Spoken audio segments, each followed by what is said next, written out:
the most abundant physical objects in our solar system. When you were a kid, maybe you had those glow-in-the-dark stars stuck to your bedroom ceiling, the 9 planets, a sun at the center. If you were fancy enough, maybe you also had planet Saturn with its beautiful rings. Remember that? We counted them all. We knew all the planets by name. We sung in rhythm. But here's something that would have blown your mind then, and might even blow your mind now.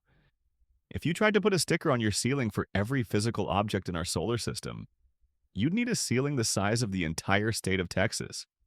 And you'd run out of stickers somewhere around 4 billion. On this channel, The Extremes of Reality, we usually explore the rare, the common, and the abundant in the universe. In this particular episode, we're going on a journey to meet the most abundant physical objects in our dear solar system. And I promise you, what you think you know about our cosmic neighborhood is about to change forever. When we talk about abundance in space, it's easy to think of size: planets, stars, massive worlds. But in the cosmic sense, abundance isn't about how big something is. It's about how many there are. It is about the numbers. By that measure, the solar system isn't dominated by the few. It is dominated by the many. For every planet, there are millions and billions of fragments. Shards of stone, metal, ice and dust, left behind from the birth of our star system 4.6 billion years ago. These are the building blocks of our beloved solar system. Every mountain, every moon, every planet, all began as one of these tiny pieces.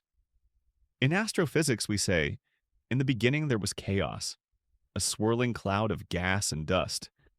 Out of the chaos, over time, gravity pulled that dust into clumps, then into rocks, then into planets. But not all of the dust and gas made the leap. Some remained as dust and gas. What was left behind became the vast population of small bodies, the true citizens of our solar system. Let's start with what you and everyone else knows: the rare, the famous, the headliners. 8 planets orbit our sun. Just 8. Mercury, Venus, Earth, Mars, Jupiter, Saturn, Uranus, Neptune. For most of human history, these were the solar system. These were the only members of the club that mattered. Then we got smarter. We added 5 official dwarf planets: Pluto, Eris, Haumea, Makemake, and Ceres. Now we're up to 13 major worlds. But planets don't travel alone. Jupiter has 95 known moons. Saturn has 146. Across our entire solar system, we've confirmed over 290 moons. Some are dead, cratered rocks. Others, like Europa and Enceladus, might harbor oceans beneath their icy shells. Oceans that could contain life. So let's tally up the rare. 8 planets, 5 dwarf planets, about 290 moons. Add in a few thousand artificial satellites we've launched from Earth.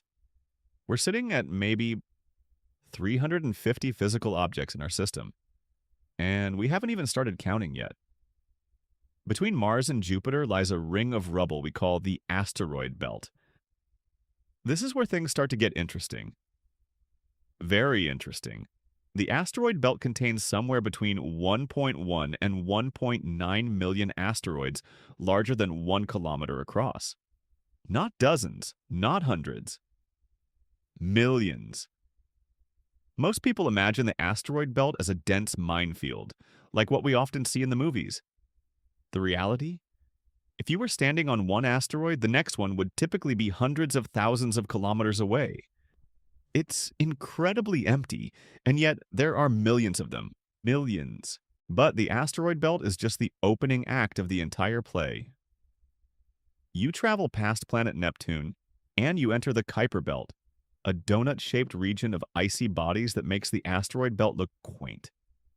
The Kuiper Belt is estimated to contain over 100,000 physical objects larger than 100 kilometers across, and potentially billions of smaller icy bodies, comets waiting to happen.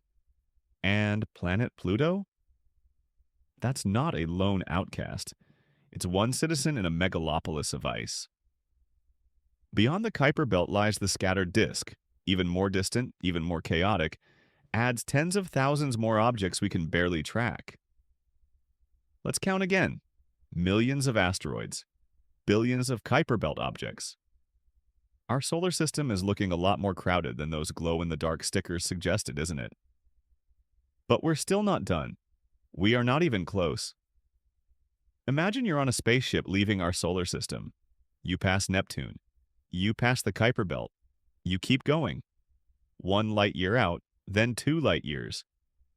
You're approaching interstellar space now, and you're still in the solar system. Welcome to the Oort Cloud. The Oort Cloud is a spherical shell of icy debris that surrounds our entire solar system like a bubble. It begins roughly 2,000 astronomical units from the Sun and extends out to maybe 100,000 astronomical units, nearly halfway to the nearest star. And the number of physical objects in the Oort Cloud? Conservative estimates suggest trillions.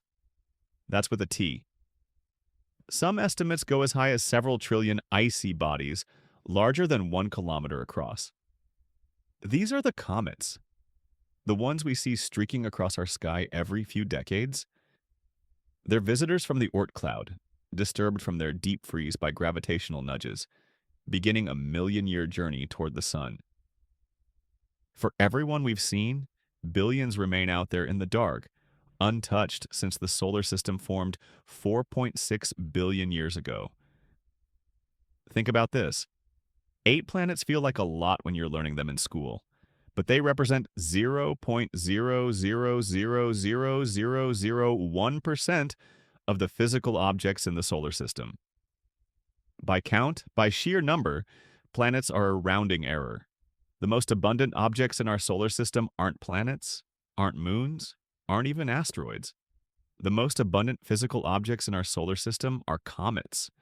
Trillions of frozen time capsules drifting in the dark, holding the primordial ingredients from which we all formed. When you look up at the night sky, you're seeing the obvious: the sun, the moon, maybe a planet or two, the rare things, the bright things. But now you know the truth. For every object you can see, there are billions you can't. Our solar system isn't 8 planets with some accessories. It's a vast ancient cloud of ice with a small rocky neighborhood at its center. A neighborhood where, by pure chance, one little world sprouted life. So the next time someone asks you what's in the solar system, you can tell them about the planets. Or you can tell them the real answer: trillions of frozen wanderers circling in the dark, waiting their turn to fall toward the sun. Some of them are falling right now. And a million years from now, humans, or whatever we've become, might look up and see one blazing across the sky, and someone will say, "Look, a comet." What are your thoughts regarding the most abundant physical object in our solar system? Tell us in the comments. And don't forget to hit the like button, and then subscribe to The Extremes of Reality for more journeys into the rare, the common, and the abundant.